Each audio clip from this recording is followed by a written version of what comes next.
Good morning mga kaprobinsya. Ayan, July, ano na ba tayo ngayon? 14. And kasalukuyan akong nagluluto ng ito, chicken neck. Pakita ko sa inyo. Ayan. Gumagamit ako ngayon ng uling mga bebe kasi naubusan ako ng panggatong. So, hindi nyo siguro makita. Ayan. Oh, wow. Sarap to. Ayan. And meron pa tayo dito. Ayan, piprituhin ko na rin yan. Hotdog at saka yung ating natitirang chicken neck. So, yun nga palang, tagal kong hindi nakapag-upload dito sa channel na to. Busy kasi ako guys sa yung pag-aalis ba ng damo. At gusto kong magkaroon na naman ako ng garden talaga na tinataniman ko ng pechay, ng okra, kamatis, ganyan. Kung ano-ano pang gulay. And, pakita ko din sa inyo pala, namili ako nung isang araw. So, nabili ko to, pang ano ko yan guys, yung pang tagama ba sa piyesta, nalalapit na piyesta dito sa amin. And speaking of vegetables, marami ako dito. Ito ang palaya, barato lang yan. At saka itong avocado, 4 to, nakain ko na yung 3 dahil mahilig ako dyan. Dalawa pa pala siya. Sorry, so 5 pidaso pala yun. Piraso. Meron ako dito yung itong pichay bagyo, repolyo natin ng cute. Ayan, ginagawa kong salad yan mga bebe. Tapos mamaya is baka magluto ako ng chop suey. At yun, pasensya na kayo, napakadumi doon banda. So yun lang yung update natin. And tingnan na natin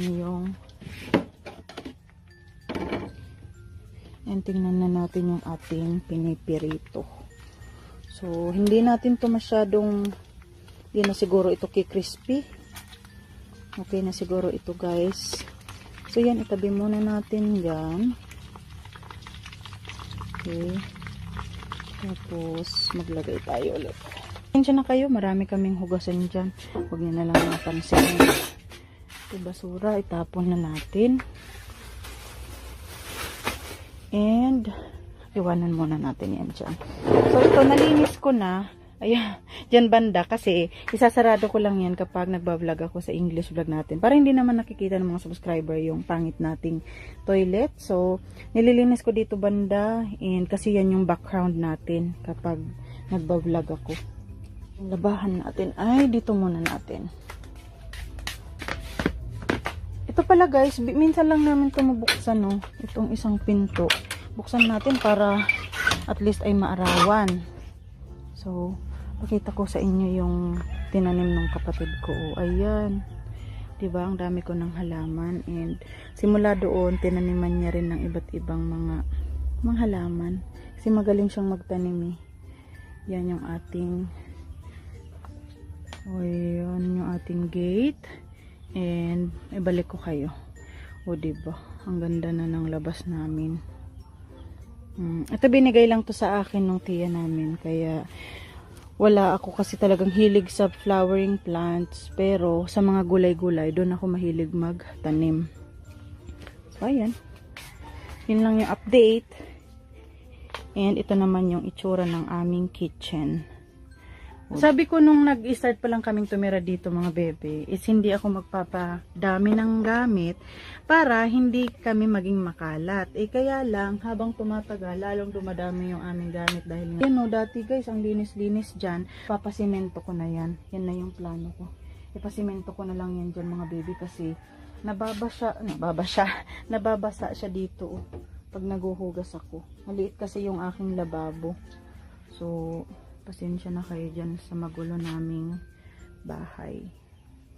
But anyway, wala naman kaming ng parents na yung alam mo magsisermon kapag hindi ka naglinis ng bahay, kapag hindi ka nakapaghugas ng pinagkainan ganyan. Tawagin ko yung bayaw ko na kumain kasi meron naman na tayong kanin. And ito na yung update ng atin palang mga pananim. Tapos ito yung ating mga manok. So, malalaki na yung sisiw and panibago na naman yan. Meron na naman tayong magiging panibagong sisiw. So, ito yung mga tanim ko guys. May sitaw. Meron tayong bunga ng patola. Ito pakita ko sa inyo kasi mabilis lumaki yung bunga nitong mga patola Ayan diba? Tapos, minsan, itong mga sitaw na ito, sobrang hahaba nitong mga baby Yan o. Yung isang araw, mga ganyan pa lang yan. Pero ngayon, after one day, naging ganyan na siya. Dami nating okra dyan. Ayan o. Sino po yung gumagamit ng lemongrass? Marami tayo dito. Kasi mag-garden kami dito, guys. Ayan o. Nasimulan ko na nga doon. Tataniman namin yan ng kamote. So, bali, mga 5 ganyan dito. O. Tapos dyan, magpapagawa kami ng garden. Kasi, tataniman namin ng mga gulay. Ay, naya ka, naya? Agkuad to kanon. Pakakuha. Nagpiprito sa kukuunod to. So, hindi niya siguro naintindihan yung salita ko. Pero tinatawag ko siyang kumain at mag-almusal. Dahil umagang umaga. So, pasok tayo sa aming munting bahay. And tingnan yung ating niluluto ba. Okay. Ay, hindi pa ito guys. Oh, yan. Luto na kaya yan. Pakainin ko yung... May nayakaan na. Pakainin ko yung bayaw ko guys. Ito oh. Kanan no. So yan guys. Balikan ko lang kayo. Evening guys. Ayan ba. Sana hindi tayo makopyright ng YouTube. So ang lulutuin ko pala ngayong gabi is yung ating chop suey. Hindi lang yan kompleto mga bebe. Wala tayong broccoli at saka yung cauliflower. Pero, nag-substitute na lang ako ng pechay kasi malapit na tong mabulok. So, ayan, nilagyan ko ng bok choy, carrots, at saka yung Baguio beans. Ayan na lang. And yung isasahog natin is itong mga hipon-hipon na to. Oh, ayan. And meron tayo ditong manok na kaunti. So, yan, simulan ko na yung pagluluto natin and balitaan ko kayo mamaya. Ayan, hindi ko Nakbuksan mo nga to, nak. Sari na si Tito. So, yan guys, maglalagay ako ng... Nak, buksan mo nga ito, nak, oh. Nak, adira mo ng paminta, nak, tabi, oh. Ayan, magpatulong tayo mga baby sa... kasi walang maghahawak ng cellphone. Akin na. Yun yung una kong inilalagay is yung ating paminta. Ayan, damihan natin. Ayan. Check tayo sa ano namin. Sa ating ref. Okay, wala na naman tayong laman dito mga bebe. Ito bukas, promise ko na talaga to guys. Mag-start na ako ng ating keto. So, bumili ako nitong to oh. Grabe, nakasave din naman ako dito mga bebe kasi kaya lang salty din. Hindi ko alam kung tama ba to sa keto or hindi. And then, meron pa ako ditong, ito yung keso na nabili ko para sa piyesta naman. Sa nalalapit na July 25 yan. Diyan ko yan siya gagamitin. And meron na ako nakaabang na all-purpose cream para kung gagawa kami ng salad is ito yung gagamitin natin. Ayan, almost ready na guys. And itong sibuyas ay hindi ko na siguro yan dadagdagan kasi okay na yan. Medyo malilit lang naman yung kailangan namin kasi hindi naman masyadong marami kaming lulutuin. And itong bawang natin. So, kung magdadagdag ako niyan, siguro ano na lang, konti na, hindi na masyadong madami. Tapos, ayan na yung, medyo nawala na yung laman natin. Laman ng ano natin, ng freezer. Yan, bawas na kasi naluto na natin kanina. So, yun lang guys. Yun lang yung update natin. Ibalik natin siya dito kasi baka may ilalagay ako dyan mamaya. And ito din, dito na lang natin to ilagay. So, ito na. So, kagabi hanggang mga 9:30 siguro nanood kami doon sa may simbahan namin ng yung tinatawag naming kantura. Yung mga dalaga dito na kumakanta sa simbahan pag nalalapit na yung piyesta. So, ngayong gabi hindi kami guys manonood kasi nga gusto kong mag-try na mag-live stream sa Kumu. Yun. Itatry ko kasi alam nyo yung ngayong mga panahon parang gusto kasi nating kumita talaga ng ng pera. Kaya parang lahat ata ng pwedeng pagkakitaan is pwede nating i-try. Hello mga bebe, ayan meron dumi yung ating kanin.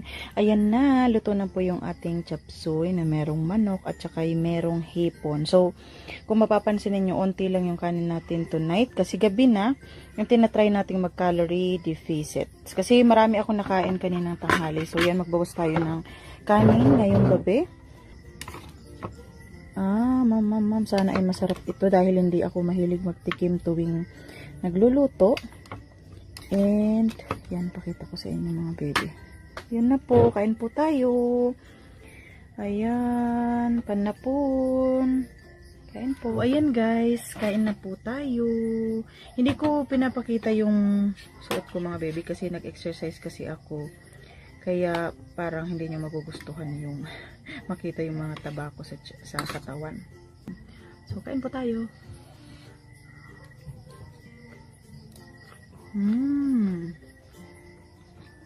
Masarap naman siya guys.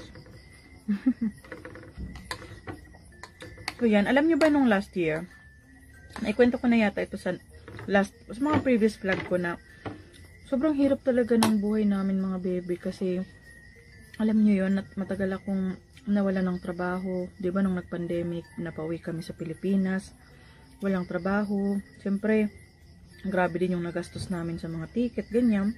Nawalan kami ng hanap buhay. Sobrang hirap nung 2021 mga baby kasi yun yung para sa akin pinakamahirap na years na naranasan ko.